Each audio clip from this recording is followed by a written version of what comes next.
हरे कृष्ण।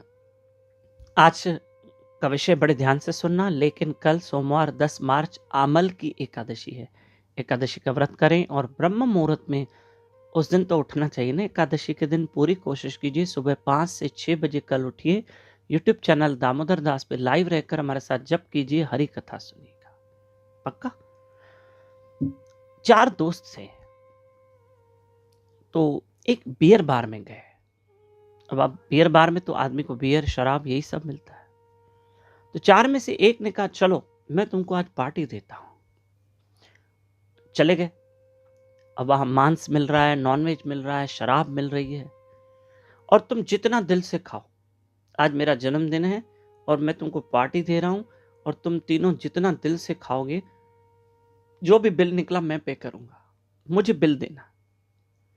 तो खा तो चारों रहे थे, और चारों ने भर पेट खाया, नॉनवेज खाया, ड्रिंक की, बियर पिया, जो भी उनको पीना था। समझना, सिर्फ समझना। 2000 रुपये बिल आया, और जिस दोस्त का जन्मदिन था उसने 2000 रुपये पे कर दिए। बोला तुम तीनों को मैंने पार्टी दे दी। लोग उसको पार्टी बोलते हैं। जानवर को काट के कभी कोई पार्टी नहीं हो सकती, वो तो मातम हो सकता है। मातम समझते हो? तो गड़बड़ हो गई फिर। और हम मातम को क्या कहते हैं? पार्टी कहते हैं। ठीक है। चारों दोस्त जब होटल से बाहर निकले, खुश थे। सौंफ वौंफ खाई थी, टूथपिक से वो निकाल रहे थे। ऐसे में जब चारों जवान लड़के थे होटल से बाहर निकले थे, उस बियर बार, जो छोटी सी जो दुकान थी, जो भी था, बाहर निकले तो एक महात्मा वहां से गुजरे। उनके हाथ में माला थी, वो सिमरन करते हुए पैदल जा रहे थे।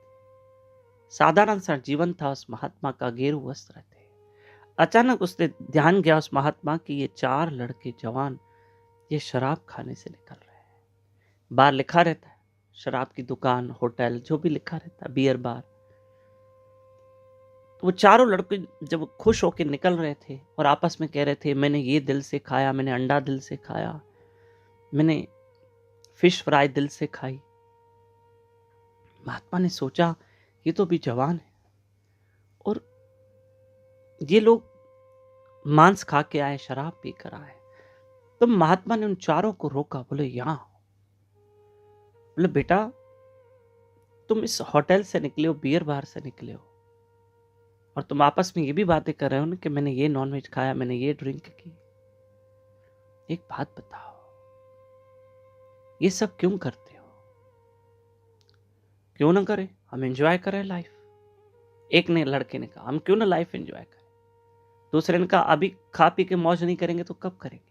और तीसरे ने कहा हमने कौन से अपने खर्च किए, ये हमारा जो दोस्त है ना, इसका बर्थडे है, और इसने पूरा खर्चा किया, इसने हमको पार्टी दी है, पैसे तो इसके लगे, हम करे कौन से पैसे लगे। तो उस महात्मा ने कहा एक बात कहूं कि इसका बर्थडे है, जन्मदिन पे तो दुआओं की जरूरत होती है, लेकिन इससे तो तुम लोगों को नॉनवेज खिला दिया। पर दिल से बताओ कि इसने बिल पे किया है, पैसे इसने भरे हैं, और खाया पिया तुम लोगों ने।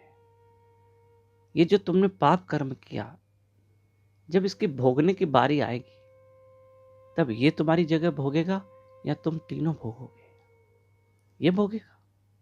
बिल तो ये पे कर सकता है, ठीक है, पैसे तो ये दे देगा, लेकिन जब भोगने की बारी आएगी तुम अकेले भोगोगे, या ये तुम्हारा साथ देगा, या ये कहेगा तुम तीनों मत भोगो, मैं तुम्हारी जगह दुख भोगूंगा, बीमारी, आरोग भोगूंगा।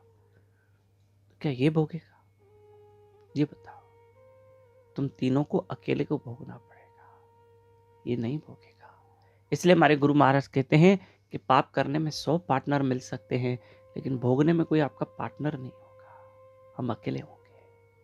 इसलिए प्रिय बंधुओं, कि कर्म करे तो क्यों करे और कर कर क्यों पछताए। बीज बोए बबुल के तो फिर आम कहां से पाए।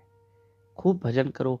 जीवन में कुछ कर्म हुए हैं गलत, तो ठीक है, भगवान से माफी मांग के हरि नाम से कर्म काट सकते हैं। हरे कृष्ण कृष्ण कृष्ण हरे हरे, हरे राम राम राम हरे हरे। तीनों लड़कों को रियलाइज हुआ।